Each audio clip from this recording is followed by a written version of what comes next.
Secret friends, unite!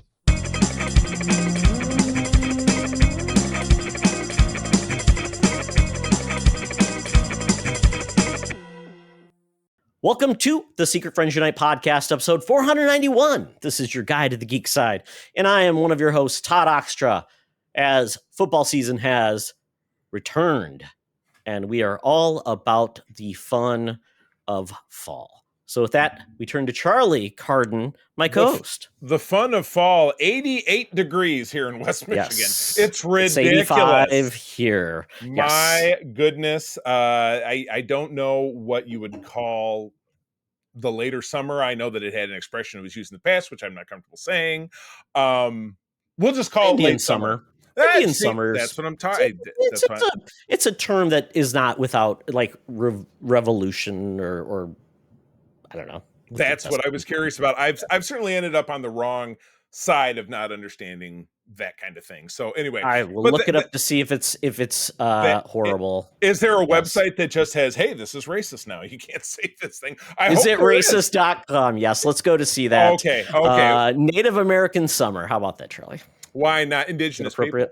Indigenous, but as long as we're asking the question that makes us better than those who don't. Then not asking the question or acting like, well, why is it that way? Yes, that's the definition of as long as we know the right thing, not evolving. The right thing. Not evolving. But anyway, yeah, it's great to be here.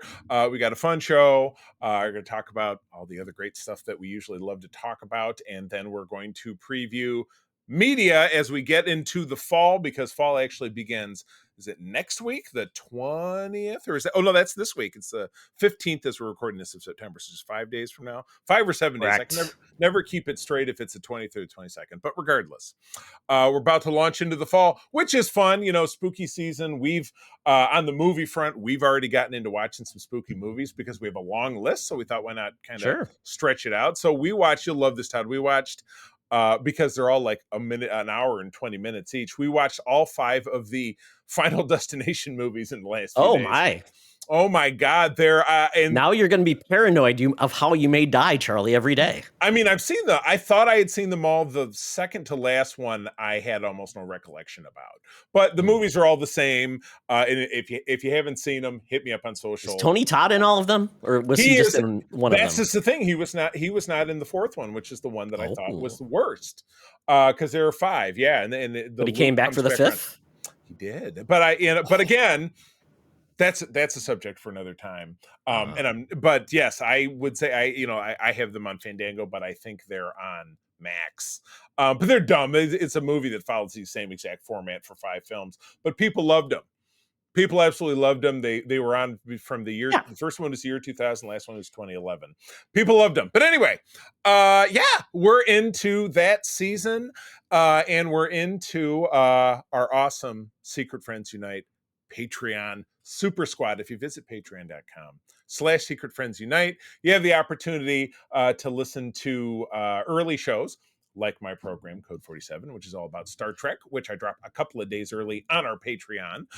You have ad-free versions of the rest of our shows, special content, including for our awesome patrons coming up this week, our Patreon exclusive party chat. We get online for an hour or so, play some games. This is our second program. We're excited to have people join us for that. So if you are a Patreon, you should be tuning in, and all that information is on our Discord. So that is, of course, the very best way to stay in touch with us and interact, talk about geek stuff.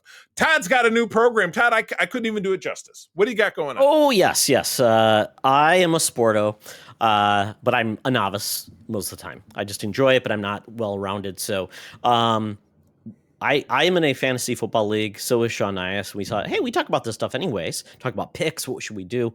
So Sean and I are doing a fantasy football show called Waiver Wire Wizards. Episode 1 is out now for Patreons, and this is going to come out probably every Wednesday morning is when it will release. The just Wizards in time for of Waverly Place. I love it. Good. Correct. So we're going to do our best to talk about how our teams are doing and help you do better. Sean is the expert. I am the simpleton. So it's going to be a good time. So look for that every Wednesday morning so you can make your picks. Your reigning club champion? Like, have you guys been in the league together forever and like he's the guy? Is that what it is? The funny part is Sean is in a league with his family. I am in a league with coworkers. So it's a mixed bag where we're really not competing against each other. We're complementary. We're helping each other. We discuss. So, look at that. But I was added to a fantasy football league by our own Schloss Ritter in the group. So he had me join a league. I know nothing about the league and it was auto picked. So good times. So if you like fantasy football, you want to check it out. It's now in our Patreon. I'll probably put it out for everyone the Friday, maybe the Thursday before. So Patreons will get it the day before, and then maybe on Thursday before the Thursday night game. Right. So enjoy. So yes, the bottom line is that you're going to get all the best content free when you join the Patreon, which again you can do. I don't think I mentioned this, for 7 days for free when you join up. You get to check out everything we've got, and we'd love to give some love and respect to our top folks on our besties level. Chris 1H1D, great guy. My friend Derek, aka the Figure Dude. Francie, my wife's awesome hairdresser. The Mr. Xbox Expansion Pass, friend of the show, Luke Lore, and my awesome uncle Tim Horan, great guy. The only person in my family who subscribes to the podcast, which I'm pretty happy about. On our friends with benefits level, John Sedorf, the awesome Phoenix Sisters Entertainment, that's friend of the show and frequent collaborator Kelly, and her business partner Crayley, Brendan Myers, Corey and HD, and our friend Matthew Keel. And last but not least, second mention of the show, the awesome Nias family out there in the Twin Cities, Sean, Stella, and Henry. We are very grateful for everything that you do for us. So thank you. And again, patreon.com/Secret Friends Unite, 7 days for free. And as Arnie says, in Predator, stick around. What is going on with this vintage? It looks like I just watched the special on YouTube before I came down here about the St. Louis Arch, and it makes an appearance in this comic cover. What's going on here? Oh my goodness. We've got Marvel Comics Mystery number 91. This came out April 1949. So if you think about this, this is well before the Marvel comic characters you know of. And we've got the Human Torch, who was, I believe, actually an android, not a human. Correct. Jim something? Jim Hammond. And Jim Thorpe, the athlete. Made a return in the 1980s under the auspices of writer and artist John Byrne in the West Coast Avengers. He was resurrected after having his backstory retconned, because in the old days, he was retconned to his android body was modified by Ultron to become the Vision.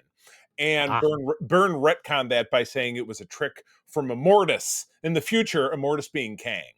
So anyway, if you read the arc in the Avengers West Coast, which is available on Marvel Unlimited, it's in the 40 the numbered issues in the 40s and 50s, you'll get that full story. That was a cool squad at that time. I loved having him as part of that team. That was pretty neat. But anyway, very good. Well, for this comic that's 10 cents, we've got a cover of a weird plane that is also a helicopter. We've got this guy, and it says, "Come any closer, Torch, and I'll shut off the electromagnet." It looks as though Dizzy Days wins at last. Glad that he's using his name in the first person. And we've got this woman who's falling. There's a magnet picking her up, which is not the St. Louis Arch, Charlie. Sorry. And then it says, another basic shape. It's a magnet. Another astonishing tale wherein Dizzy Days, the genius of goofy gimmicks, traps Human Torch. And Charlie, this is kind of one of those things back in the day. If you think about things that you liked about like cartoons and comics, when you had a magnet, of course, it was like a horseshoe that just everything would work. You had a piece of ham on the ground that looked like the most delicious piece of ham you've ever had. Oh, and it would just grab you. So here we go. But Dizzy Days proclaiming himself the winner. I love it. I mean, he's a little ridiculous looking. He appears to be wearing like one of those old timey safari hats. A pit hat, right? A pit hat? Is that what it's called? I have no idea. And he looks like Alfred E. Newman from Mad Magazine, but maybe he's on heroin, because his smile is too big. It's just it's a little off-putting. But I like it. He's the genius of goofy gimmicks. So I'm like, that sounds like it belongs on the old, Batman show. That should be the Egghead, or what is it? I'm sorry, Dizzy Days. that should be right up there with Egghead like the and King Toy Tut. Man or Yeah. Toy Master. Yeah. Any of those things. So yeah, Toy Man, Toy Master. this Nice. is what you got back in the day, kids. So this is what entertainment was. But of course, Yeah. I mean, what else did And, kids have to do? They had to shovel right. mines and eat or drink Ovaltine. That was it. In April of 1949, for 10 cents, it was probably 200 pages in quarterly. So it come out a couple And there was times a year. 85 characters within. Yes. Right, exactly. Yeah, that's probably what's on the back cover. But anyway, yeah, great trip down memory lane. 1949. That's when my dad was born, in September of that year. So, but someone who was inching ever closer to retirement age at that time was our own Madam Webb, who was, of course, born in the year 1900. So she was 49 and a half at this point. Yes. She was on her third husband. Yeah, third husband of third husband. It was once removed. While her other activities at that time are perhaps unknown to us these days, we do find her down at the corner of Hollywood and Vine, giving us all of the latest scoops in the world of entertainment. Let's get on down there and check in, find out what's going on. Let's go. Now it's time for Madam Webb's rumors and news. Take it away, boys. Thank you, Madam Webb. Well, Madam Webb, we talked about your husbands, and Dizzy Days actually we found out was your first husband. Oh my God! Oh my goodness! He's at the bottom of a mine shaft, isn't he? Poor guy. She was always supporting him in his goofy gimmicks, and apparently they weren't enough to put food on the table. So he turned to a life of crime, Charlie. So Madam Webb. Yeah, you know what I'm thinking? Big insurance policy. She loves her bad boys. Oh my gosh. Well, anyway, I'll let you take this one away. We have the sad passing of an icon of the late 90s and early 2000s art world in the comics bit. So tell me about John Cassidy's passing. So John Cassidy was an iconic artist of like the late 90s. That's when he really came into tremendous success. Some of the books that you may have heard of, he did Planetary, which is going to be a big DC book. It was a Wildstorm book that was really unique, different. He did that with Warren Ellis and Brian Hitch. He did the covers for that comic. He did Captain America with John Lee Ryber back in the day when it was Marvel Knights. That was a big thing for Cap. It was really bringing Cap to back to, I guess, to more a respected character versus what he kind of become as like Cap Wolf and all those wacky things, wearing weird Cap armor in the late 90s. With Cap, the Mark Gruenwald era started in the 80s, was really strong. He passed away in the late 90s, and then it kind of turned into what you're describing. Unfortunately, before Hero it was Onslaught when the characters all got pulled out. Some rough stuff. Exactly. Yeah, and then he really found success as an X-Men illustrator with Joss Whedon. Joss Whedon, that book, obviously Joss Whedon, how we feel about him when he was in his heyday, when the name could be spoken. It's funny watching old episodes of Big Bang Theory, and his name will come up from time to time. Like Elon Musk had a guest starring role in an episode of that, and it was like, it was the thing. Talk to me about references and guest stars that have not aged well. You got two right there. That would be one, yes. But Astonishing X-Men was kind of a really cool take on more of the classic X-Men. Really cool, interesting story with an interesting lineup. Really enjoyed that book when it was out back in 2004. So, but before we knew kind of some bad things. And then one of the things he really came back is an artist on Avengers, Uncanny Avengers, when that was happening. But also then he had really good success with Star Wars. So he was an artist, a primary artist on Star Wars. And that was under the Marvel. Yeah, that's right, because he did do the launch in 2015. I remember picking up this first issue at the Vault of Midnight, which is a shop on Todd I know you're familiar with. Several locations around the state of Michigan. This one in downtown Grand Rapids, which was just right down the block from where I worked at the time when I was in radio. And I remember picking up this first issue and how exciting it was. Unfortunately, this was about 6 or 7 issues before the Everybody Gets a Lightsaber issue, which I know turned you and John off the book permanently, which is fine. I don't know how long he was involved in it, but wonderful artist.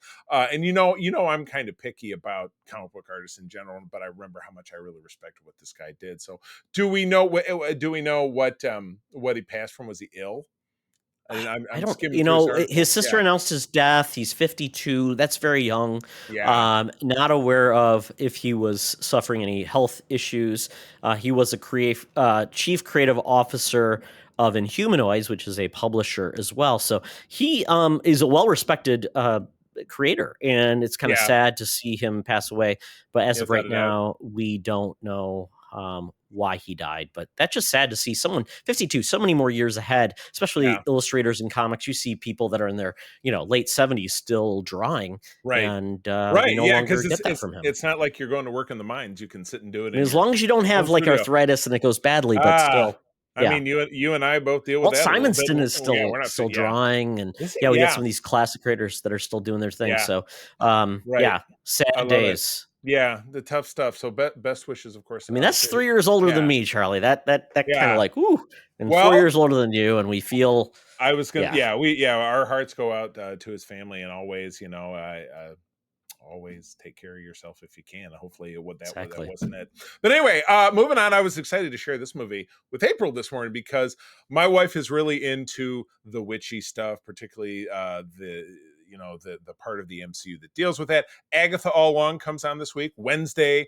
We're both That's very right. excited here. You're very excited, I know. Yeah. But now there's rumors going around, and this is I'd be curious to see what the source on this is. But that Elizabeth Olsen's character of the Scarlet Witch could be getting her own film in development with a couple of writers' names that I don't immediately recognize.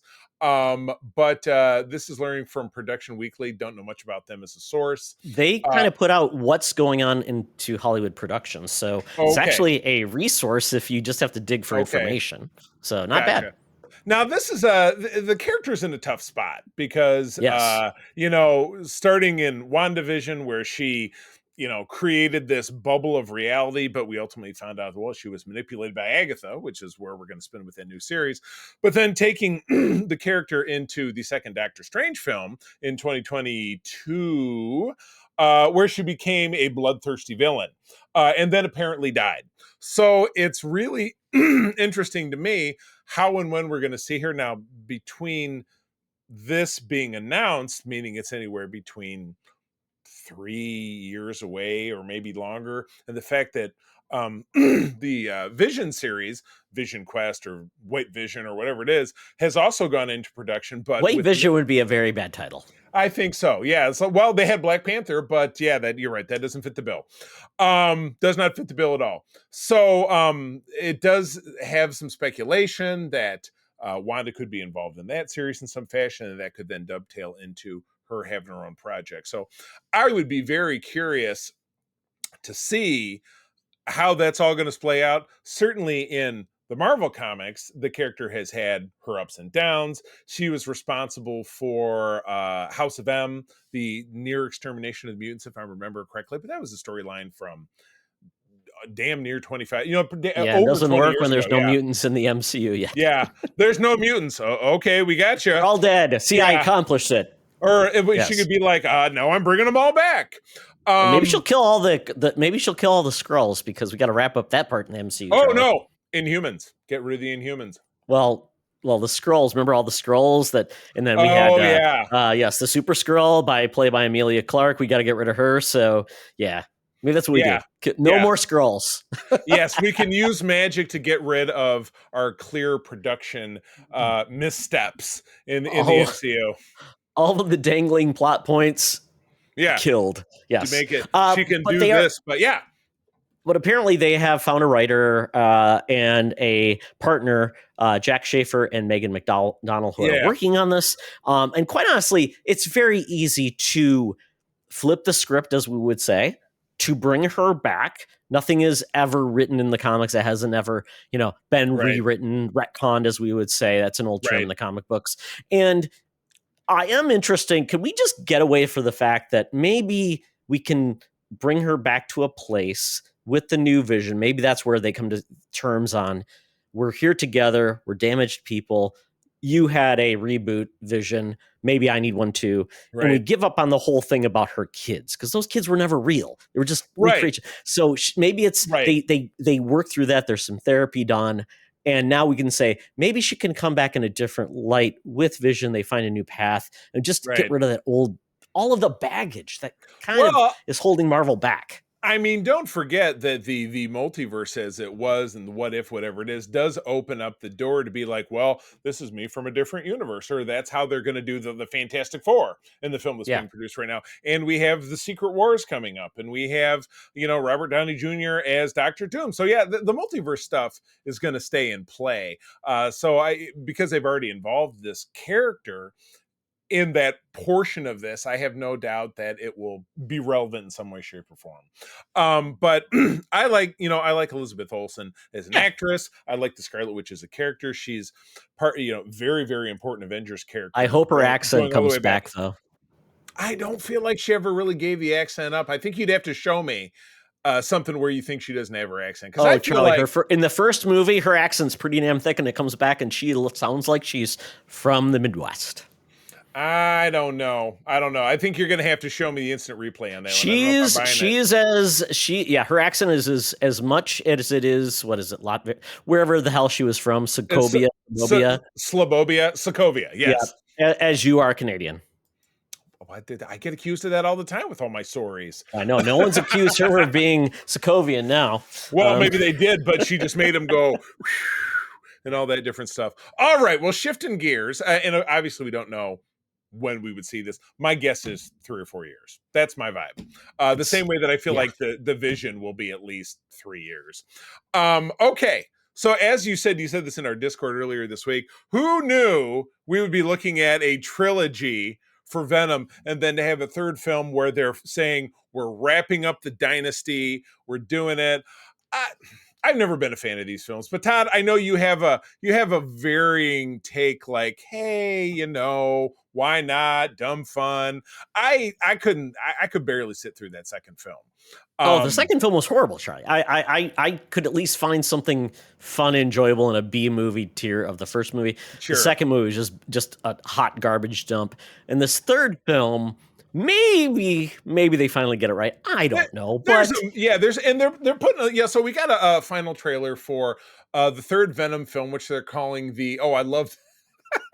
I do absolutely love, and it's fun that in this article that we're looking at, that they took a bit from Parks and Recreation with the wonderful Jenny Slate holding out her hand saying money please with Venom superimposed over her face. She was a character in the first film. She was one of the science people. Oh, God, I forgot about that. Yeah, I know. So that and it just clicked with me looking at it. But the final film being called The Last Dance, which we're getting next month, I think in October. So October 25th. It's the end of spooky season. Yeah, just exactly. in time. And Venom in itself, he's kind of a horror character in some ways. Yeah. But this, much like the franchise overall, but maybe this one a little bit more, is turning more into a science fiction monster movie because and I have not really kept up with all of the Venom stuff. I was there for the character's introduction, which was in Amazing Spider-Man 299 going into 300, where he reveals himself as Spidey's new supervillain, being that Eddie Brock, whose career was destroyed by Peter Parker exposing him as a corrupt journalist, then found himself combined with Peter's black costume and blah, blah, blah.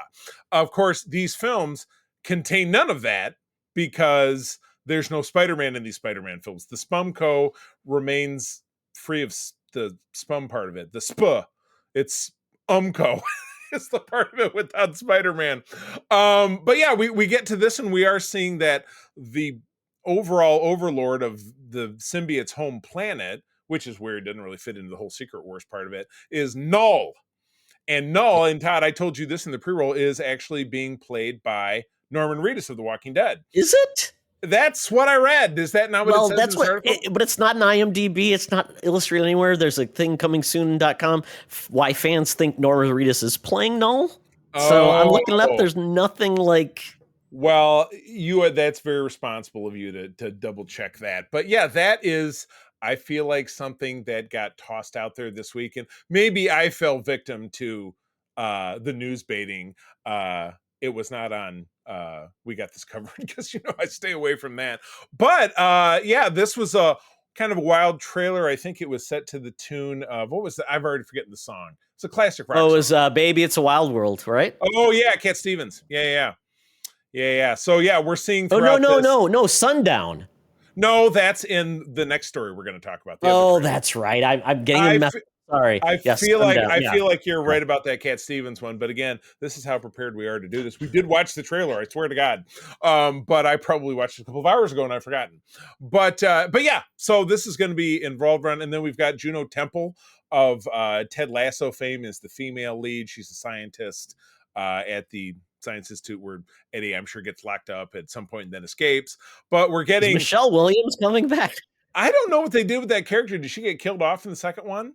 I think she got married and ran away. Yeah, I don't see her in the credits. Basically, it's right now. Yeah. We've got Tom Hardy, Tor Ejiofor, Juno Temple, Rice Ifans, Peggy Lou, Ilana Urbach, and Stephen Graham. And it's interesting that Reese Ifans played the lizard. Exactly. Right? I mean, and he is in the clip. He's the hippie in the van. Hippie man. Yeah. He ends up at some point. Eddie ends up in a hitches a ride in a van, a la the like Jay and Silent Bob Strike Back when he's with the Scooby Doo gang. That's what it made me think of. And he's the Stifler character. He's the Sean Patrick Scott.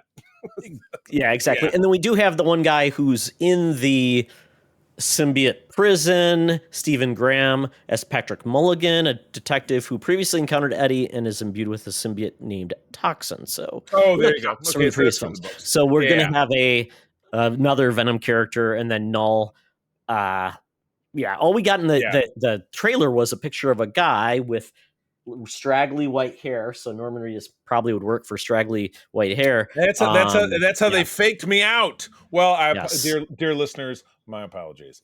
But yes, we get this, as we said, in a little over a month's time. We'll see it because Todd and I are going to talk about it. But I got to keep my expectations rock bottom low after that second film, which was I just don't even know what they were thinking about. Now, is the Spumco starting to wind down after the? It feels like it because what's left? Yeah, colossal string of failures. Oh, Craven is what's left. That's the only thing that's still like they've shown us that actually is going to be made. Yeah. Everything else, except maybe the Spider-Man Noir show, I think is the only thing that maybe is still like has some heat. But on the big screen, I feel like nothing is kind of finny. I mean, Madam Web is not getting a sequel. Sorry, Charlie. Madam Web was a colossal failure. Morbius was a colossal critical failure. I know for a fact. I don't know how it did at the box office. So what? I'm very curious to know, as it relates to the big screen, what comes next for Spider-Man related characters. I feel like this week we got to drop that, or maybe at least a little bit of news that Tom Holland Spider-Man is coming back and Miles Morales was going to be a part of it, but it's just rumors. You know what I mean? Yeah. So I'm kind of curious how they're going to kind of drive the boat on that one. But anyway, as far as this movie goes, we'll see it. And I'm sure many of you will see it, and we will have, if not a full spoiler cast, we'll do something similar to what we did last week with Beetlejuice, and we'll have an extended segment. The Geek Easy. Yeah, we'll toss it. Yeah, tossing it in the Geek Easy sounds like code for like a gangland execution. Oh, we'll toss it in the Geek Easy, two behind the ear.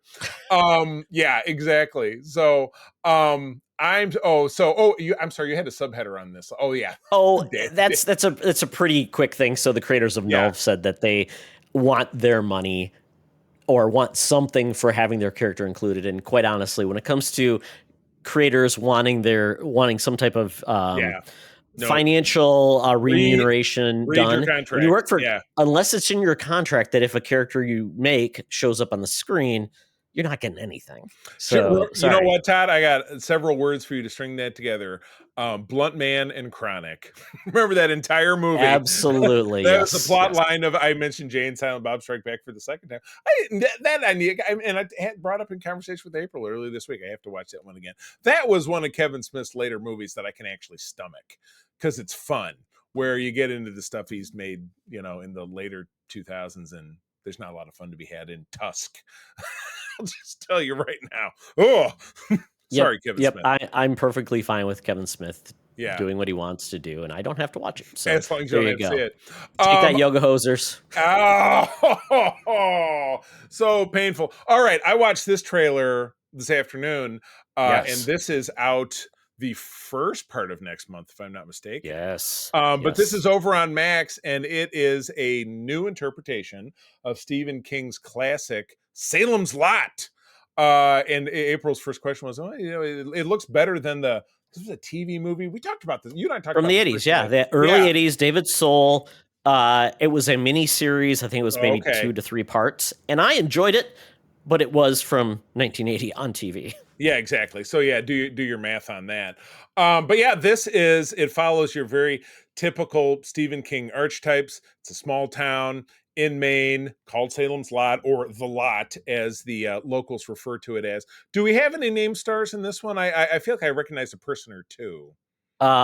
We've got what's her name? Oh yeah, what's her name? Very Got famous actress. Very famous actress. What is her name? I'm looking for it. Looking here. Lewis Pullman is Ben. So we've got Bob playing Bob. Ben. Mackenzie Lee, Alfred Woodard.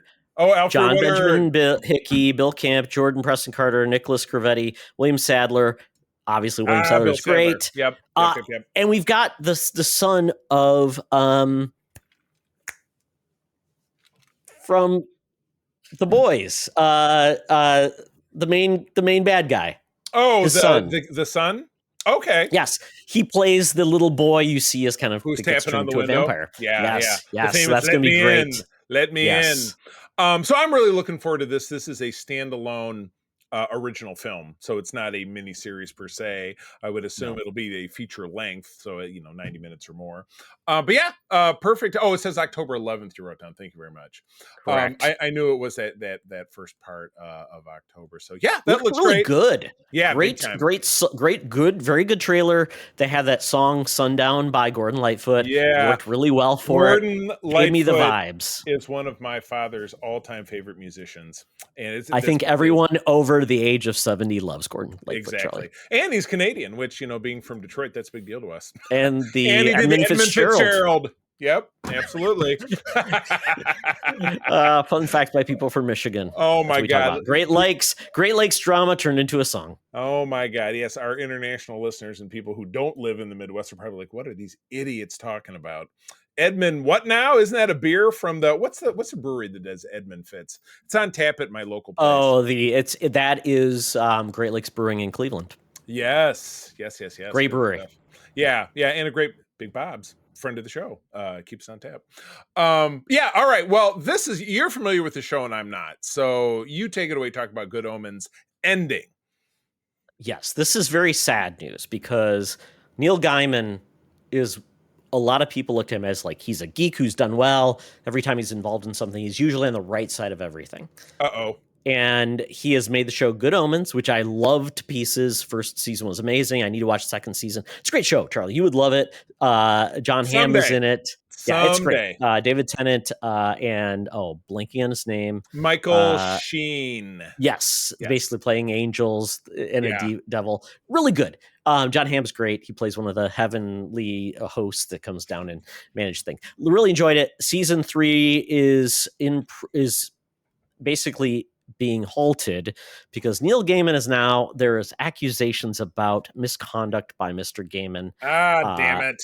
Yes. And that is a shame because he's a great creator and leads us back to how do you separate the good and the bad and the ugly from creators that Joss Whedon, J.K. Rowling. Yeah. How do you do it?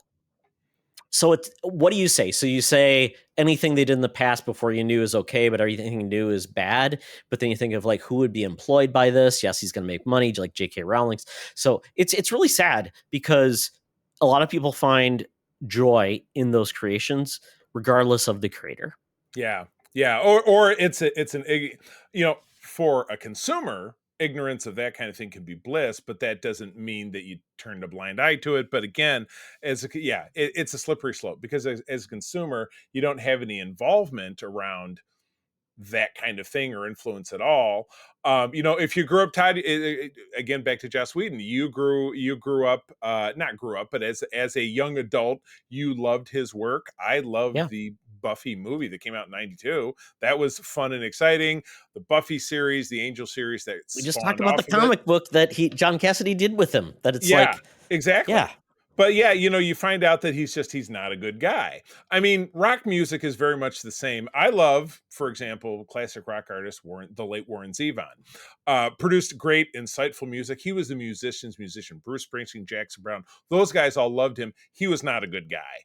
Not a good guy in any way, shape, or form. Because I've read his autobiography, assuming that most of that is true, written by him or written by people who know. So yeah, art, separating the art from the artist, I don't even think you can really draw a solid, well, this is how you approach it or think about it in this way.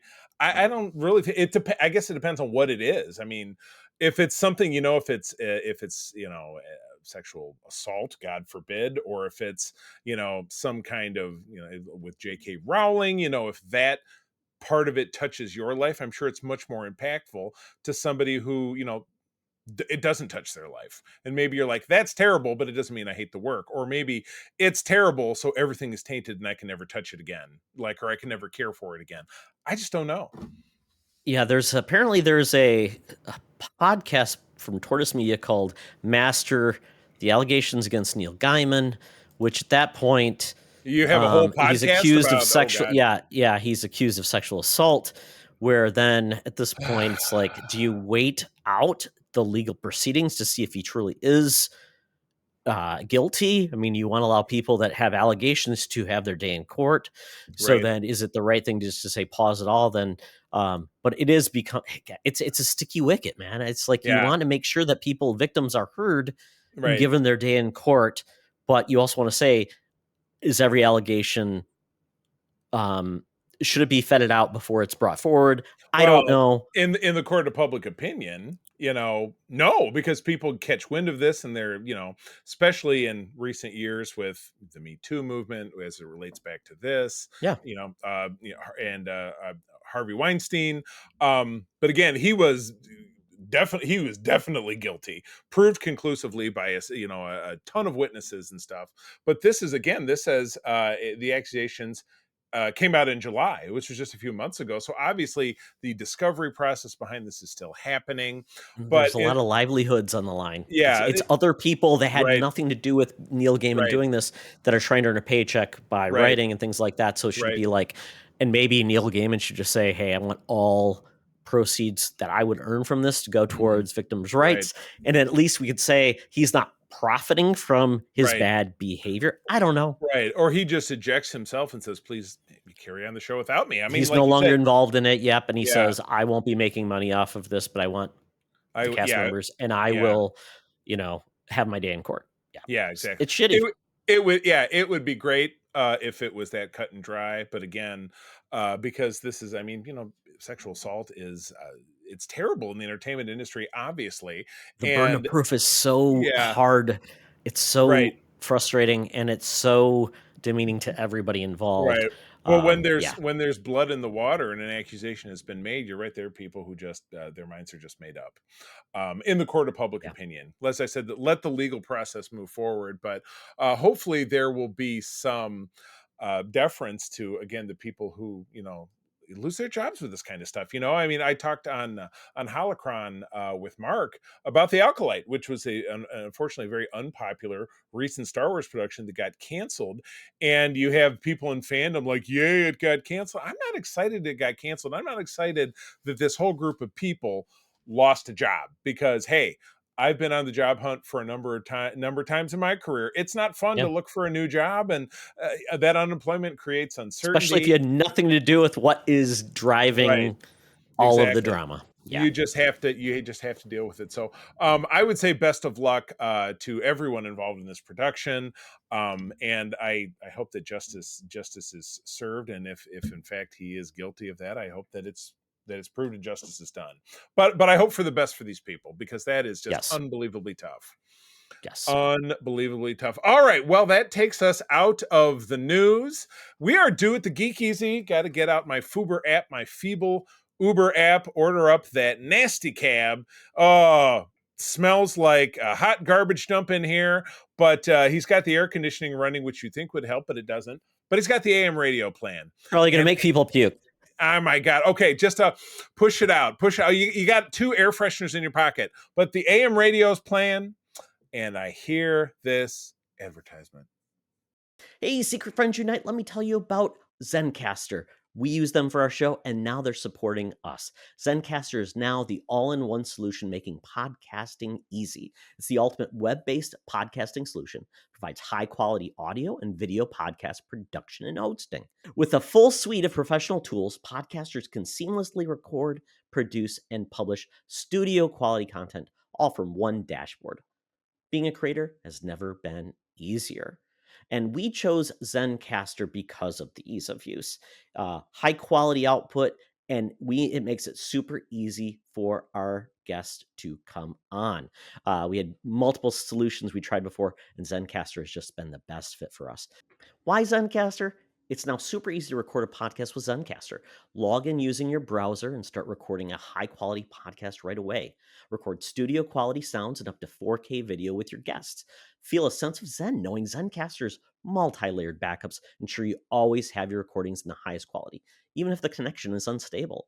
Have you ever worried what you sound like? Zencaster's post-production process makes you sound buttery smooth. It automatically removes those ums and ahs in your recording. It removes those awkward pauses in conversation too. Set the right podcast loudness and levels while reducing background noise with the click of a button.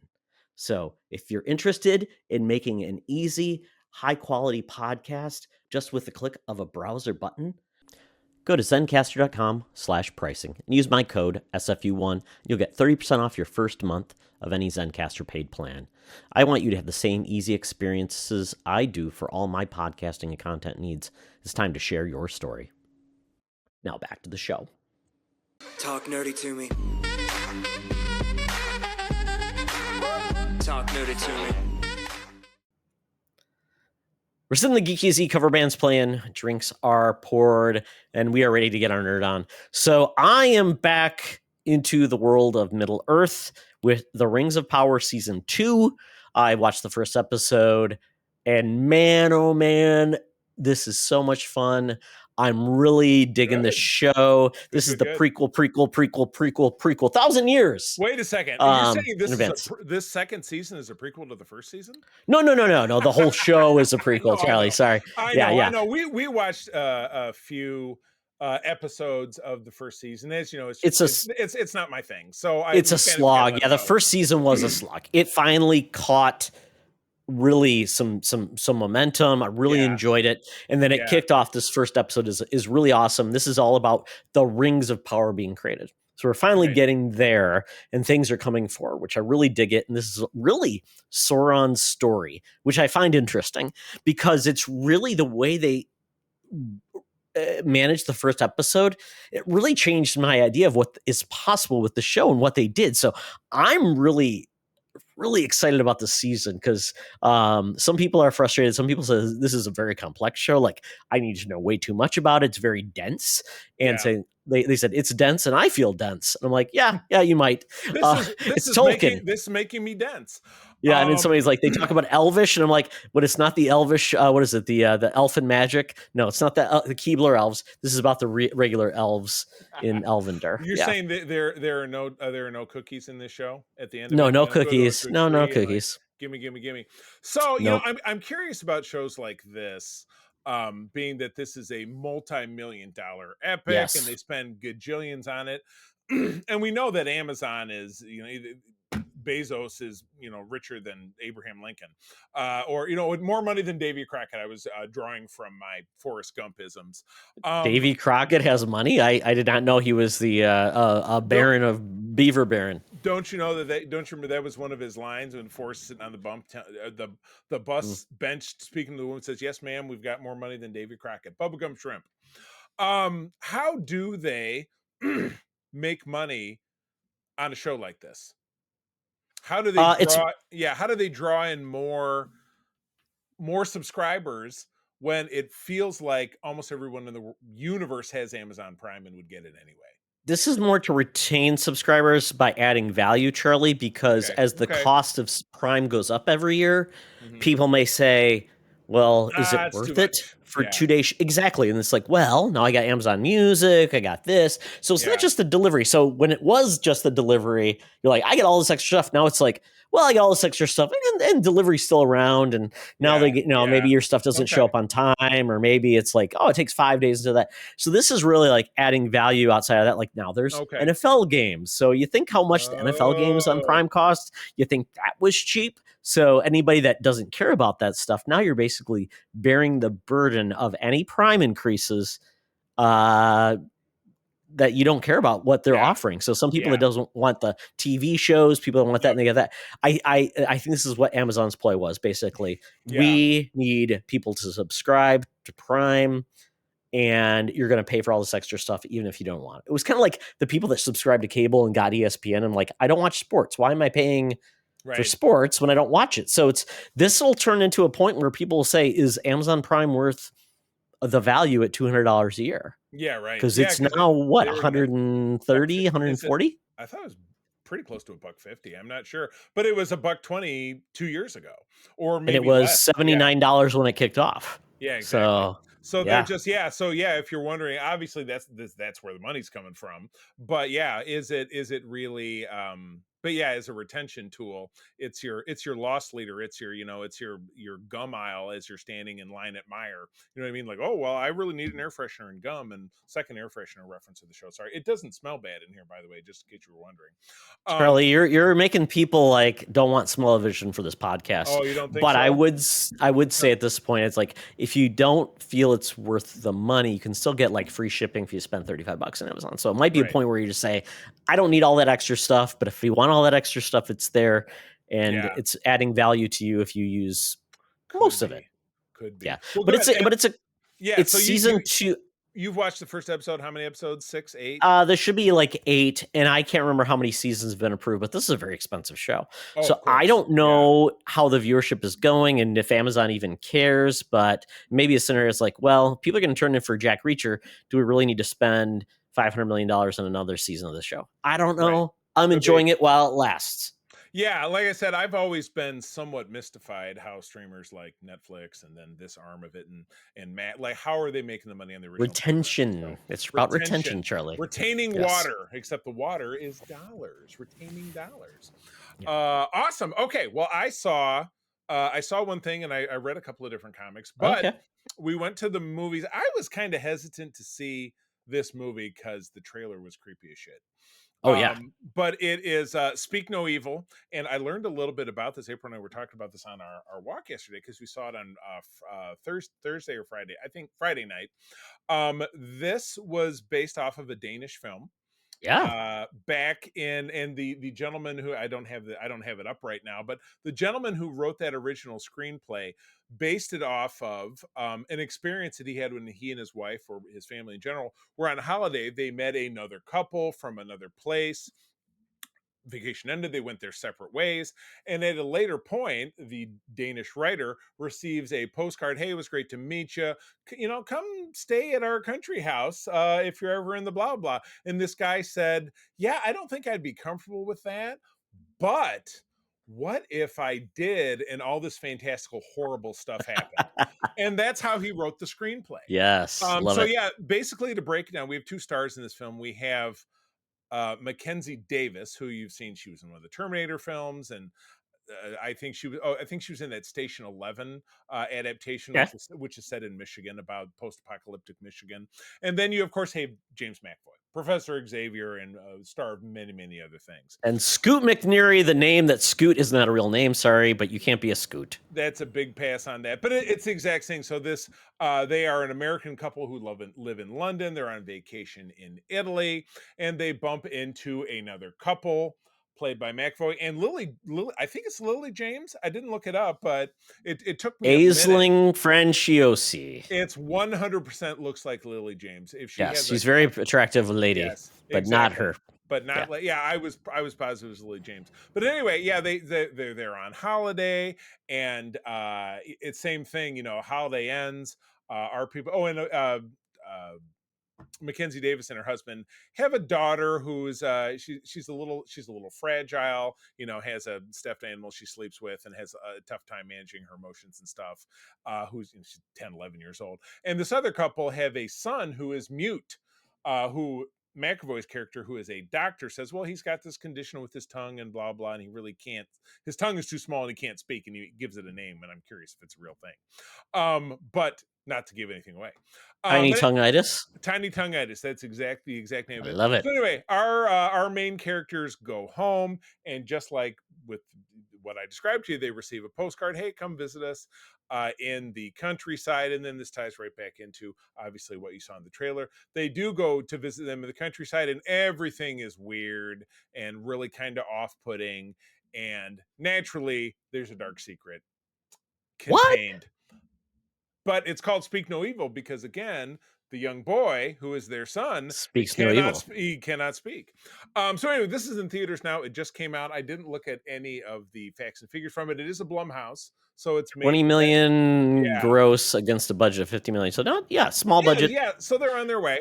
Is it good or bad? Would you give it a Charlie's thumbs up or thumbs down? You know what? Even if you mean best movie ever, worst movie ever?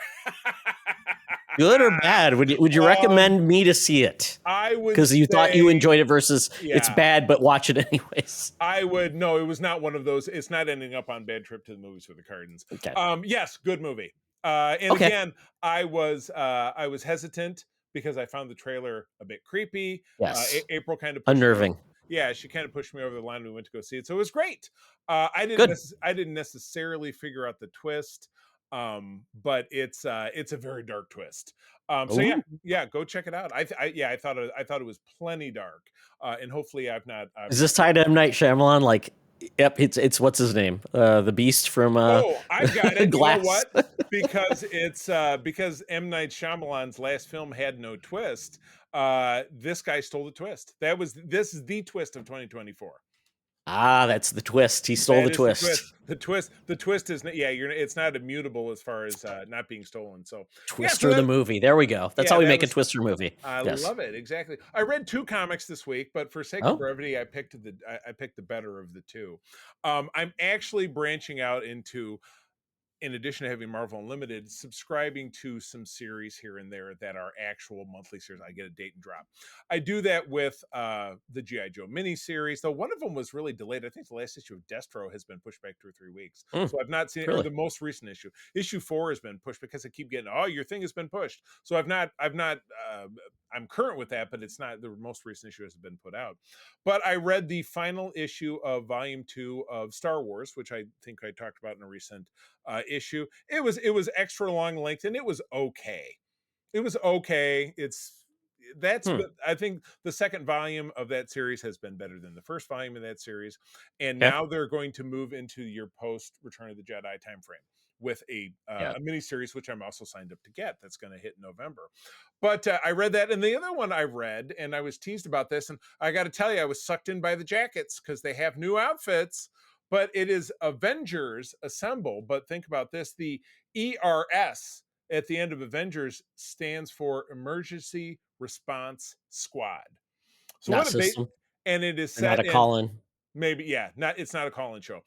Basically, the setting is Avengers Mansion, which the most recent time that I was reading the Avengers, their headquarters was in the Antarctic in the body of a hollowed-out Eternal, a la what you see in the... Seems like it's got great bones. Exactly. Yeah, literally. But would you want to live in the Arctic? And then obviously they came and went. But this is back in the Avengers Mansion, so it's a classic setting. And you have a group, I would liken this to the 1970s and 80s Marvel title, The Defenders. You don't have a solid group of, here's a mission, we're having because the Avengers is very parliamentary procedure. Sounds like my bowling team, Charlie. I'm like, hey, I need some subs. Are you available Wednesday? Sure. Come on in. It's the exact same kind of deal. You're on the roster of the E.R.S. squad, and you just show up. And that's what happens in this. So we open up with Cap and Carol Danvers, and then Photon, who's Monica Rambeau, shows up. Janet Van Dyne, who's the Wasp, shows up, and they've got an emergency. They have to go overseas to fight the daughter of the Red Skull, who is called Sin. That's a throwback to the Mark Gruenwald Captain America stuff. She sounds like an 80s image. It sounds like an 80s image or like a early 2000s image character. Yeah, Sin. like Witchblade. But so they have to go and fight Sin. Sin's ability is to project negative emotion on people and make them act crazy and stuff. Very classic. Oh, she's got my power? Yeah, oh, you're right. Yeah, Todd's negativity makes me crazy. Yes. But at the same time, what she's doing is a cover for the Return of the Serpent Society, which is very timely because Sidewinder, who's the head of the Serpent Society, is going to be one of the main villains in Captain America: Brave New World, played by Giancarlo Esposito, coming up in February. So that's very good timing. While our heroes are fighting overseas, other members of the who were called to the E.R.S. I keep looking back because I don't want to say the wrong letters of the E.R.S. The ER. Into the E.R. E.R.'s. Going to urgent care. Avengers urgent care. Avengers urgent care. Yes. But no, we get other here. We get Hercules shows up. Wonder Man, which is what sucked me in. I love Wonder Man as a character. Hawkeye shows up. She-Hulk shows up, and they're all sitting around at one of your typical Avengers big round tables, and they're playing cards, and having a good time and chuckling. But what's their card game of choice? Pinochle? Is it Canasta? Is it Todd, Euchre? You'll love this. It's Euchre. Yeah, it's Euchre because what? One of the characters must be from Michigan. No, I don't recall. I'm sure it's poker. Yeah, but anyway, this is a limited series, which again, okay. That's a good idea. I'm a big believer in the limited series. You don't wear out your welcome, and if enough people love it, you come back with another limited series. Just give it to us in chunks, because then you don't get, oh, I love this title and I got 11 issues out of it and nobody else read it, so it's canceled. And then you're launching a new #1 and it's like, really, we're doing this again? Yes, we are. Exactly correct. So I'd recommend that. That's available on Comixology or Kindle if you prefer. And of course, Speak No Evil is currently in theaters. So that's what I'm recommending this week. So with that, we are out of here, skipping out on the bill yet again. We don't like to mess around with these people at the Geek Easy, but you know what? We don't do that. We can't stay away.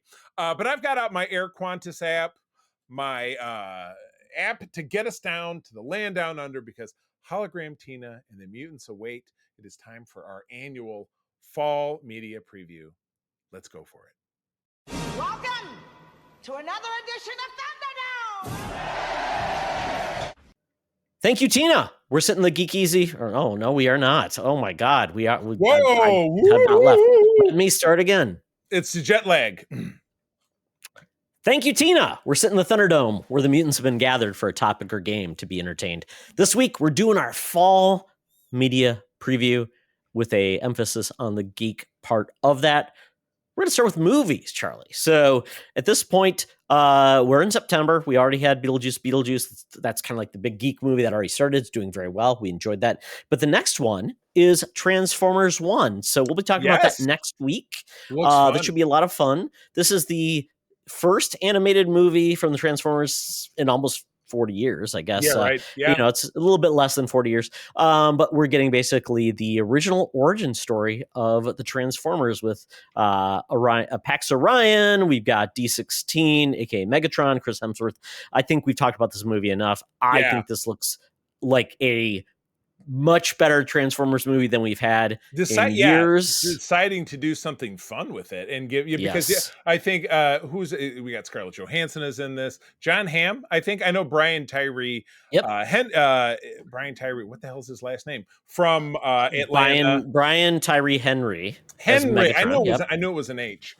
So good for the Transformers for figuring out they've got to do something fun, not something racist or obnoxious, which is usually what those movies have ended up being. I hate to say it, but there's a seriously lack of Marky Mark, and I prove that. Oh my gosh, yes, exactly. I'll say he's welcome. All right, I saw a trailer for this one Friday night. It's The Substance, which also comes out next week.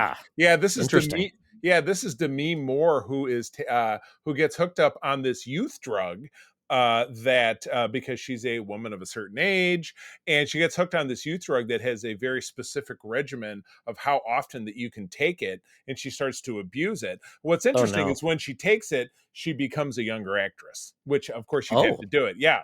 That's what that is what the trailer made it look like, unless I was I need to watch the trailer because I don't see a link to it, but I find that interesting. And I heard it's great that she's coming back, because I hate to see like actresses or actors that just go into obsolescence. So tell me more. Yeah, and a lot of it, and of course, obviously, this film really hits the nail on the head because it deals with the perception of women in particular as they age in Hollywood. So I think this looks fascinating. So yeah, I think we'll be seeing this one without a doubt. So all right, what's next? The Wild Robot. There's been a lot of trailers for this film. It looks very cute. It's basically from the director of Lilo Stitch. You've got this kind of gives me WALL-E vibes, so I'm very excited about this. Looks very cute, very fun.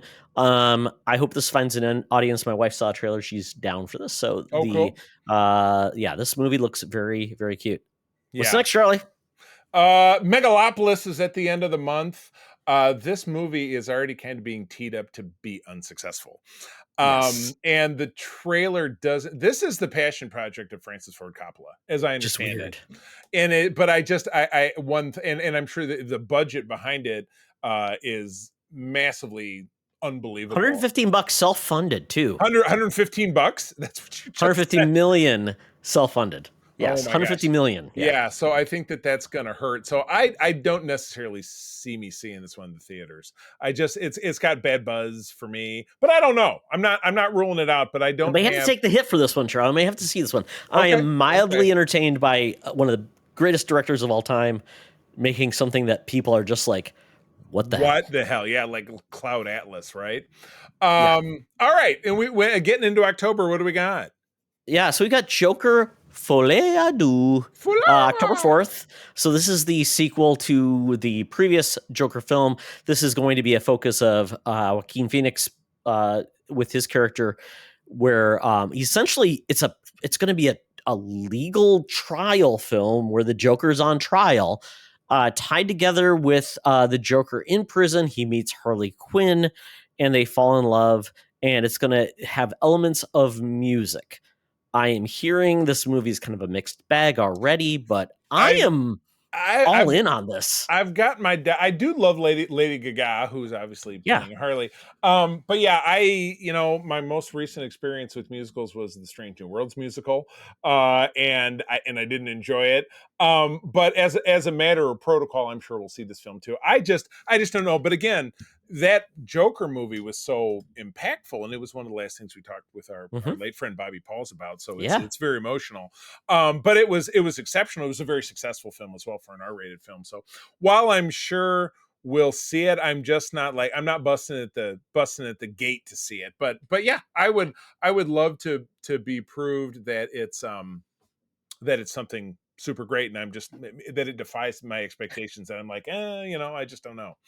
Yeah, I need to see it just to feel like what they're going for, because I know it will probably be like that first movie did so well, but it was also very dark, and maybe it's just going to get more scrutiny because of the success it was. So we'll see. Yeah, it's tough.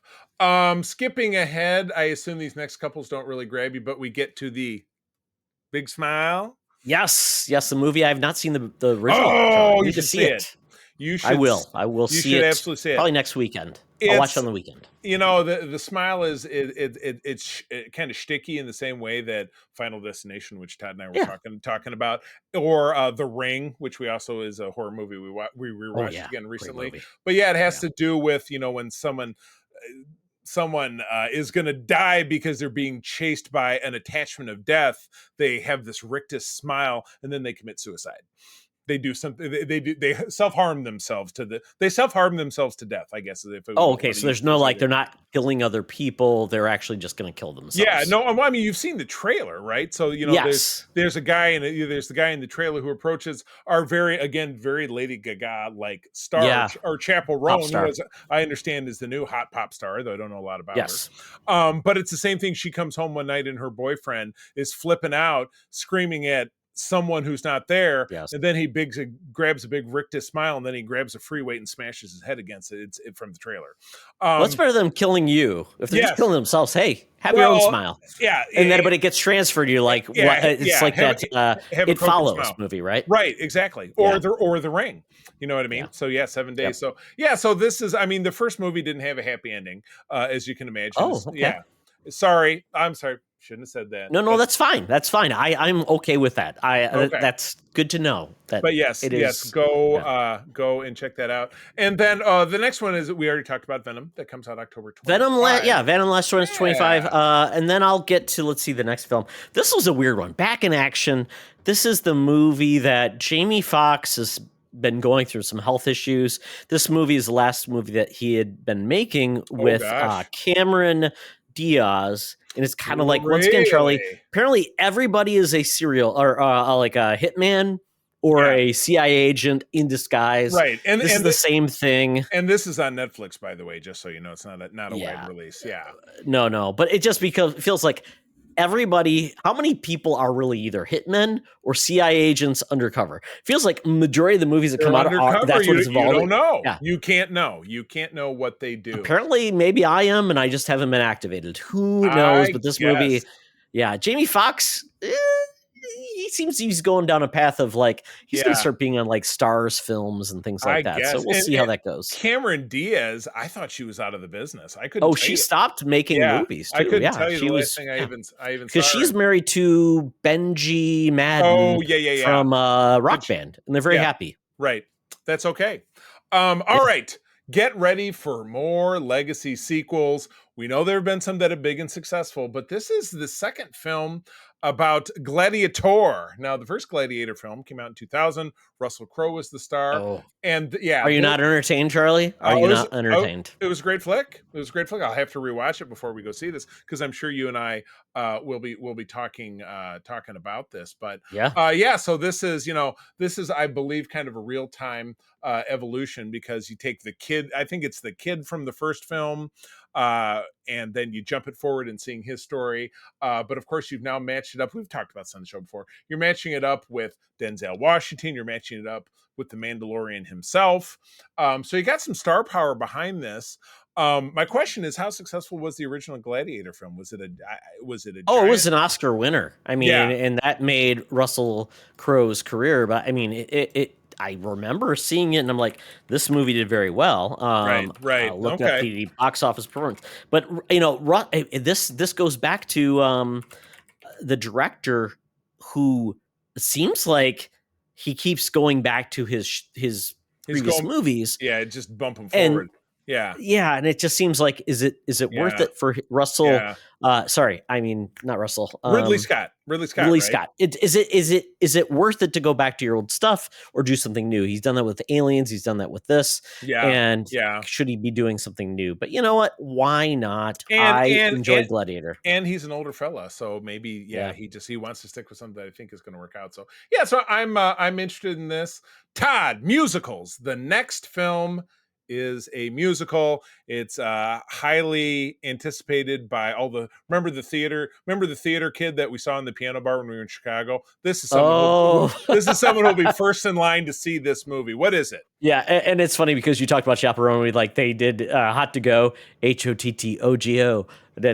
Hot to Go. Yeah, so that's Chaperone, Charlie. Sorry if you're not up to into with the cool kids. I heard that I heard that somewhere in the last week. Yeah. She is the new theater kid that is found love. So appreciate Chaperone. Wicked. This is going to be the convergence of the book by I think it was Brian McGuire, who's the writer of this actual property that got converted into a musical. Now is becoming a movie, and it's going to be in 2 parts. And you got Ariana Grande playing Galinda. Which is the name. Galinda. It's great. We've actually seen it in Minneapolis on stage. Oh, very nice. My wife went to see it in Broadway in New York, and it's amazing. And it's basically retelling of Wizard of Oz with the 2 people with Elphaba and Galinda. And this is the half. I don't know how they're going to cut it in 2, but this will be big. Yeah. I think it'll do well. Yeah, This is kind of like the big Thanksgiving movie. Yeah, I absolutely agree with you that it'll do well. And speaking of things that'll do well, coming out, not really as counter programming, but something that will probably take a stab out of the second week box office. Oh, of this is the sequel to Moana. That kind of came out kind of a weird period where I didn't have a kid around to make me watch it all the time. I watched it with my brother-in-law's kids once, and I remember nothing. It's great. But yeah, I get the concept. It's it's the South Seas. It's The Rock voicing a character that looks like him, and this is Finding Dory too. You know what I mean? It was a huge film, and this is the follow up to that. But because it's only the second film, not the fourth film, like it was with Despicable Me over the summer, it probably stands a good chance of being very successful. Especially because of the time frame. Kids out of school for a couple days, take them to the movies. Boom. I love the first movie. Logan, this is probably one of his favorite Disney movies of all time. He watched it completely all over again because the music's so good. The Rock is amazing in this. It's very fun. And it's really a fun movie. And the second one, this one's a weird one because apparently this was made to be a Disney Plus series, and they were actually making it into a movie now. So I don't know if it will have the care that we want from a movie, but if everybody's all in, why not? And I would recommend, once again, you've seen it already, so I wouldn't say watch it again just because but maybe when this hits Disney Plus, watch this one. Probably. Yeah. Don't spend the $20 to see it in theater if you don't need to. The next film is weird because it's The Lord of the Rings, The War of the Rohirrim. This is a weird anime version of The Lord of the Rings. This is a prequel, and I am curious if this is going to find any fan base because this is definitely an anime film. So I don't have a lot of. It's limited. Yeah, it definitely is a limited. Definitely a limited appeal. Yeah. So this will be probably not at the level of any success that we've seen with the other Lord of the Rings films, but I'm guessing this will get its fan base there that wants an anime version of this, and that it will be on Max eventually. Oh, gotcha. So it's a wide release. It'll be in theaters, is what you're telling me. It will be, but it's a weird choice for sure. So wrapping up, as we said a little bit early, the Spumco, the Spider-Man Cinematic Sony the Spum, is Kraven the Hunter, which was delayed from the summer. Don't know if that's going to help it. Comes out December 13th. We have it's Aaron Taylor Johnson, who was Quicksilver in who I like. I like him in Avengers 2 or Avengers Age of Ultron. And Bullet Train. A very likable guy. Yeah, he is playing one of Spider-Man's oldest villains. That was the first really old comic I ever owned. It was Amazing Spider-Man 15, which was probably from 1965, first appearance of Kraven the Hunter. It was a gift from my mom's boyfriend when I was growing up. Do you still own it? No, I sold my comics years ago. I wasn't sure. But it's still wow. That would be one that had some value. It was a very, very dog-eared copy. It was I would say. Did you write Charlie's copy of comics? Don't touch. It came to me that way. It was probably poor to low fare, I would say, as far as grading. Full of mold. It really did not smell great. But this is an R-rated, very violent, even from the trailers, there's been a green and a red band trailer over it. I also know that Russell Crowe is playing the Uber dad character, and I believe you're also seeing Kraven's brother, or a close associate. Kraven's brother in the comics is the Chameleon, which was Spider-Man's. And they say, first villain. Chameleon's in this. Yeah, the Spider-Man. Who's Calypso, Charlie? Calypso was his lover. Kraven's lover. Okay, and then Rhino's in this too.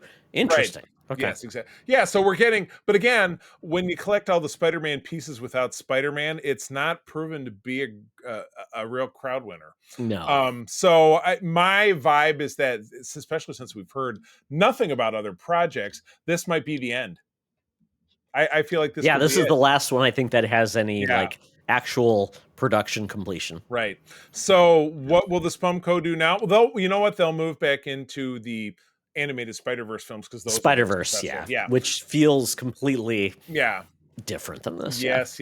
So real quickly, next we have another live action Lion King. I could not make it through the first one, so that is definitely not. This is weird. It's a prequel, Mufasa Lion King, a prequel.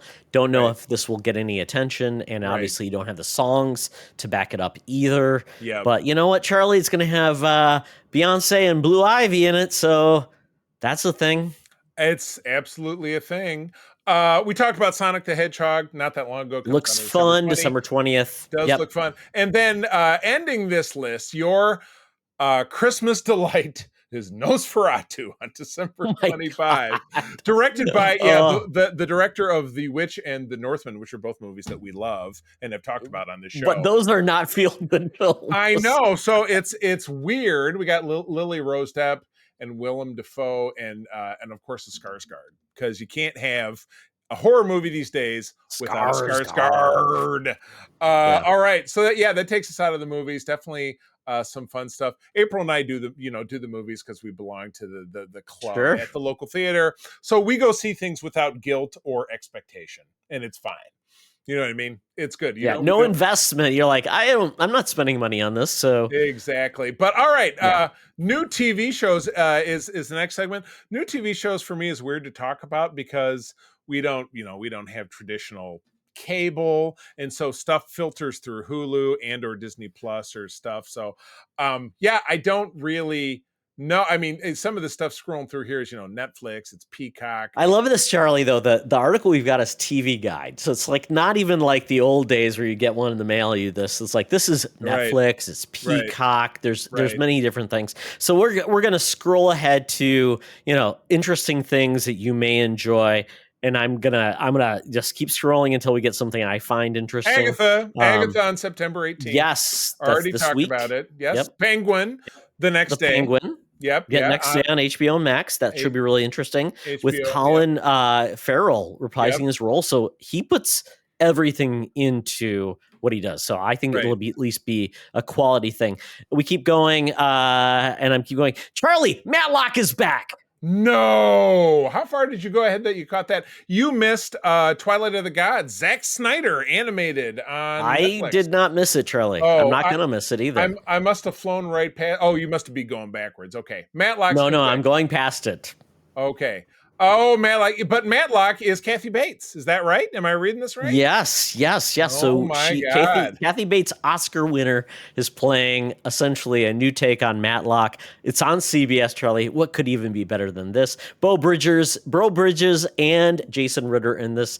I am all in. My wife looked at this like, hey, why not? And I'm like, Kathy Bates is amazing. And why not? This might be your last series. She's like 78. Could be. I scrolled down quite a bit. We saw a trailer for this in the theater. Ryan Murphy's new project is called Grotesque. Yeah, this one's weird. Yeah. The Grotesquerie. Niecy Nash, Courtney B. Vance, and Travis Kelce? What? Of course, Charlie. Well, then obviously there will be a sweeps episode with Taylor. But yeah, she was. In fun fact, Niecy Nash was one of the characters from a show you don't care about, Scream Queens. She played basically a cop in that, and then it's funny that Ryan Murphy has brought her back. It's basically she's brought in to investigate a murder where there's been like some like nuns that go wrong. There we go. And Travis Kelce. Oh my gosh. I'm continuing to scroll, so feel free to jump in. Sure. I got one, Charlie. Dr. Odyssey. This one's going to be fun. Ryan Murphy, once again, is back, and he's doing basically Death on the High Seas, like Love Boat, but Joshua Jackson is a doctor. He's playing Doc on the Love Boat, but he actually, imagine Doc had to actually treat patients. Oh my gosh. I'm into it on ABC. I scrolled way down. This will grab April's attention, but an animated Tomb Raider, The Legend of Lara Croft, starring Haley Atwell as Lara Croft on Netflix on October 10. So I have one. It's called The Franchise on HBO. Okay. This one looks very, very fun. It's basically a recreation of people that are having to make a superhero franchise. Is behind the scenes. Basically, you've got like the producers, the filmmakers, and this one looks a lot of fun. It's going to be on HBO/Max on Right. October 6th. And you've got really cool people involved in regards to basically the filmmaker that's going to make this thing about spandex and capes. We've got Hamish Patel, Aya Cash, Jessica Hines, Billy Magnuson, That's some and names. Sam Yeah. Mendes is directing this. And it's also got the guy who played the guy from the MCU who is playing Baron. Daniel Bruhl. Baron Yes, Zemo? he is the Yeah. director of this series, this franchise. big series. So this could be a lot of It sounds like fun fun. talking about all those things. Basically, when we talk about making a cinematic universe, then we got Teacup. This is going to be Okay, yeah, I saw James that. Wan from Yeah. Saw is going to make this series on Peacock that looks interesting with Yvonne Strahovski, Scott Speedman, Cheske Spencer, and Kathy Very Baker. nice. This is going to be a series that Yeah. is going to be part of Spooky Season, Charlie. Ooh. But yes, Tomb Raider looks really cool on Netflix. I got a can't miss for you, Todd. A prequel for NCIS. I'm just kidding. Yes, narrated by Mark Harmon about the younger days of his character. NCIS will never die. It will never. Oh, this is one that comes on next month. That because we've Young Sheldon. I told you we enjoyed the first half. The back half of it is really insufferable, and we've not seen the last season. But they're spinning off the older brother character who had a baby with an actress who's the sister of Haley Joel Osment, and so it'll be sitcom-y and potentially very forgettable. But we'll check it out. Why is it called First Marriage? Is it because we know that they are getting divorced? I mean, you know what? It's funny because we're watching Big Bang right now, and Georgie, who's the older brother, shows up as an adult, and it's I was on stage with him in Chicago. It's Jerry O'Connell. And my thought, maybe they get divorced and remarried. I have no idea. Maybe that was established we haven't gotten to that episode yet. So okay, interesting. Yeah, so, okay, they'd be well, I've got a series for you that should be a lot of fun. It's called Hysteria. It's on Peacock. Okay. This is going to be a lot of fun. It's Julie Bowen, Anna Camp, MJ Anthony, and it's also going to have Bruce Campbell in this. And basically, it's basically a set in the 80s, and it follows a high school metal band who capitalizes on the fear by adding a devilish facade to their style, using a string of murders and supernatural activity, which turns the community against them. This looks like a lot of fun. I saw the trailer for it. Julie Bowen's doing great. It's October 18th. Bruce Campbell's involved. I'm all in. Gotcha. I'm scrolling, but nothing is. Oh, I do see Ted Danson's back in the show. Yes, and there's a good news about that, Charlie, is the fact that who's doing the show with him. Because he's available, they brought in the guy who played Jason? No, it's a Good Place reunion. So Mike Schur is creating his new show. It's called The Man on the Inside. Stars Ted Danson on Netflix, and it's basically about a comedic take on the Oscar-nominated documentary The Mole Agent, which follows an older man, Danson, who's hired by a private detective to be a mole in a nursing home.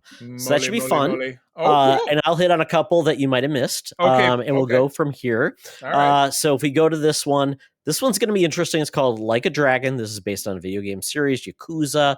It's kind of a cool look at a video game series based on the Japanese mafia, which could be fun. Yeah. But the one that stands out for me is really interesting. It's called Before on Apple TV Plus. This is a description. It's Before includes the words atmospheric, psychological thriller, and supernatural mystery. And surprisingly, Billy Crystal stars in this. It's a comedian appears to be going out of his comfort zone by playing a child psychologist who works with a young boy who has an unusual connection to his past. Judith Light also appears. What? Yeah. This looks really good. All these oldsters having these big old career renaissances. Good for them. Another one is Day of the Jackal. This is an old film that's been redone before. And we've got Eddie Redmayne as the lone assassin in this series on Peacock. Eddie Redmayne, the Harry Potter guy you can't stand? Yes, he's the weirdo. He's been a lot of things. He's an odd boy. I don't love him, but he's a good actor. And another one that I am interested in, Charlie, is called St. Dennis Medical. Yes. It's basically similar to Abbott Elementary, but it's set into a hospital. It's going to be a kind of a mockumentary with David Allen Greer, Wendy McLevin, Covey, Ellen Coleman, Josh Lawson. So this will be a new comedy on NBC that I think could be a lot of fun. So we're always looking for the next comedy. Should be good. Anything to keep the networks alive. Exactly. And so that's kind of it for the All right. fall with TV. Obviously, I could tell you all about the cooking, the baking, all those shows that I love about the Halloween session, but Charlie won't let me. So let's move on to comics. It's on our short list of banned topics, which I can't name any That's more perfectly of them fine. because they're banned. All right, Yes, they're comics. We got just some covers here. Like I said, I'm reading new comics now here and there, but my tastes are pretty specific. But looks like we have, and again, I have no data, so I'm just looking at these covers. We have a new. I just had to grab stuff as much as I could. That Charlie. is, I'm not complaining. We have a series about the X-Men character Psylocke, immortalized by Olivia Munn in the Apocalypse movie. A new series for Moon Knight, Fist of Khonshu. The next one, Conquest. Is that a video game adaptation? But it's set in that's Conquest is playing off the old. This is like the galactic version of Marvel tied into the 2099 universe. So you get to see like Nova and different characters there, tied into 2099 with Spider-Man. So I don't know what it is, but it's a new series coming tomorrow. I'm signed up for this one. My fear is that it's going to follow the same format of a different limited series set in the Star Wars universe, which was Chewbacca, where it was only him speaking in Sherwook, so you never knew what he was saying. But this one is Ewoks, and I love this cover because this is a direct adaptation of one of the covers of the old Marvel series from the 70s and 80s. It's just an Ewok with his big Ewok foot on top of a Stormtrooper helmet and holding his Ewok spear. So that looks fun. I signed up for it.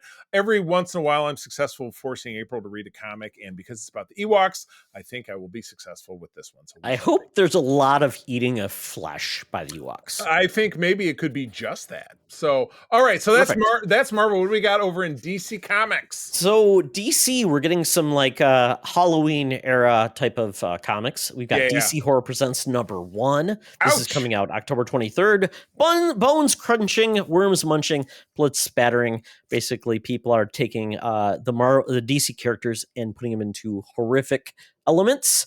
We've got Justice League Unlimited #1 by Mark Waid, one of my favorite writers. Dan Mora is writing that, so that's coming out in October as well. And then I love this one, Batman, Santa Claus, Silent Night. We finally get the team up of Batman and Superman defending the toys for the little boys and girls. So I cannot wait for that. That is coming out in November 26th. So very fun. And then Charlie, G.I. Joe's coming. Yes, the new series. Had that pre-ordered for a very long time. There will now be, when it's completed, 4 different miniseries. We've talked about them over on our Patreon. So if you're not a member, it's a great time to go over there and listen to us talk about Duke, followed up by Cobra Commander, then Scarlet and Destro, combining into a team where they've done a little flippity flop. If you're looking at this cover image, you see a lot of very familiar characters. You do see one new character who just appears to, he looks like a cross between in a suit. Yeah, FBI agent, a Texas Ranger, and he's got a big old shotgun. But what the script flip here is that the Baroness is now a member of the G.I. Joe team. It appears that Scarlet is a member of the Cobra team. Flippy floppy. Yeah, flippity flip flop. So I'm looking forward to that. I've kind of fallen off the wagon with the Larry Hama continuation series because it just didn't grab me, which I feel bad about because I've met. Wait, you haven't caught up on all 300 and a billion episodes of that issues? Because I skipped the 145 issues in between this and that. And they're very hard to find. I just decided to give up and start fresh. That's a smart move, Charlie. Yeah. Yes. Time and money.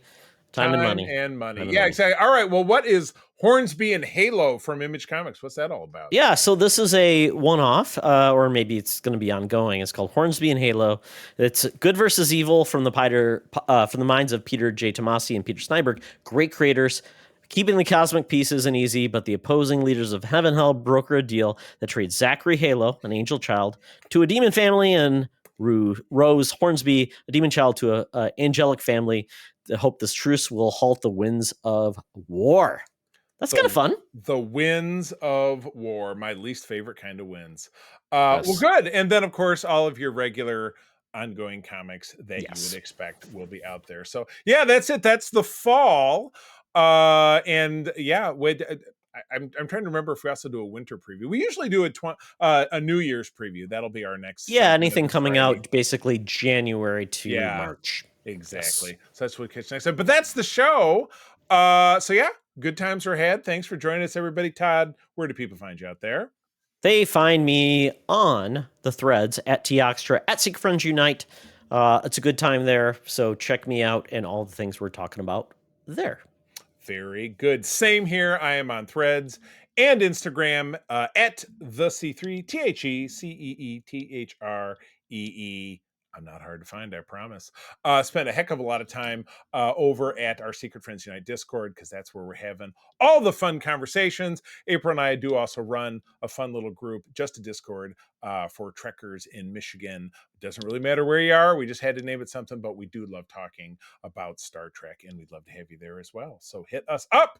With that, I will bid all of us adieu. Thanks for joining us. I'm going to tell you that sharing is caring, and keep on trucking. Be the hero, not the villain. In a truck. One ring to rule them all, unless it's a Jocelyn ring, and then none of them rule them all. Turn your finger green. This podcast is part of the Secret Friends Unite podcasting network, available on Apple Podcasts, Spotify, and podcast services around the galaxy, as well as video on our YouTube channel. You can support Secret Friends Unite by becoming a Patreon member, get bonus programs and more over at patreon.com/secretfriendsunite. Join our Discord community for even more discussions on all things geek. For all the latest updates on Secret Friends Unite, make sure to follow us on Threads at secret.friends.unite and visit secretfriendsunite.com. Find our merchandise at TeePublic and Redbubble. Thanks for listening, and may the Force live long and prosper.